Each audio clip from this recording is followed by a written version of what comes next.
धर्मनगरी काशी की खूबसूरती निहारने के लिए दुनिया भर से पर्यटक यहाँ आते हैं।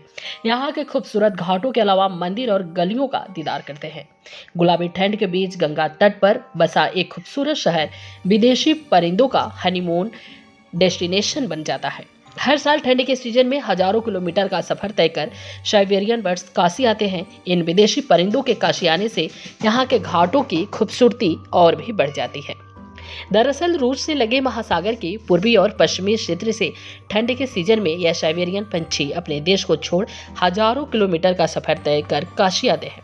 बीएचयू के बर्ड साइंटिस्ट चंदन हलदार ने बताया कि यह पंछी काशी आते हैं तो यहाँ गंगा की लहरों में अटखेलियां करते हैं और गंगा उस पार रेत पर प्रजनन के बाद अंडे देते हैं।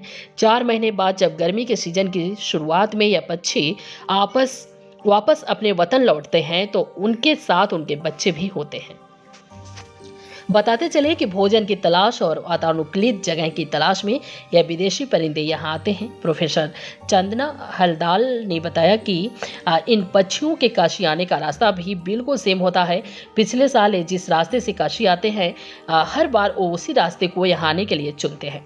कई बार ऐसा भी होता है कि इस लंबे सफर के दौरान कई पंछी दम भी तोड़ देते हैं। वाराणसी के गंगा की लहरों पर अटखेलियां करने वाले ये खूबसूरत विदेशी परिंदे यहाँ आने वाले हजारों पर्यटकों के लिए आकर्षण का केंद्र होते हैं। यहाँ आने वाले पर्यटक इन्हें दाना भी देते हैं और इनके साथ फोटो खिंचाकर उसे यादगार भी बनाते हैं।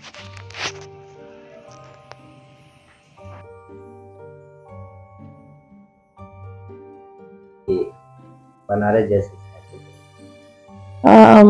ये जो पक्षियाँ आती हैं इन्हें माइग्रेटेड बर्ड या प्रवासी पक्षी कहते हैं, जो अति शीतकालीन जो हमारे वो हैं प्रदेश उसमें से ये उड़ती हुई हजारों किलोमीटर यहाँ आती हैं, जहाँ उन्हें थोड़ी सी गर्मी और भरपूर मात्रा में भोजन मिले। उसमें से एक गंगा के तटवर्ती इलाके हैं और जिसमें आप काशी में देखते हैं कि सफेद रंग की तैरती हुई चिड़िया और ये प्रवासी चिड़िया जिन्हें सी गॉल्स कहते हैं अधिकाधिक मात्रा में आती हैं। और एक छोटी सी चिड़िया होती है जिसे स्विफ्ट बर्ड कहते हैं। ये झुंड में रहना पसंद करती हैं और आकाश में तरह तरीके की स्ट्रक्चर बनाती हैं, जिसके बारे में कई बार मुझसे पूछा गया था। और ये इस तरह से अपनी खुशी जाहिर करती हैं कि हम अपने एक गर्म जगह पे आ गए हैं जहां पर मुझे भोजन पर्याप्त है और प्रजनन की व्यवस्था है।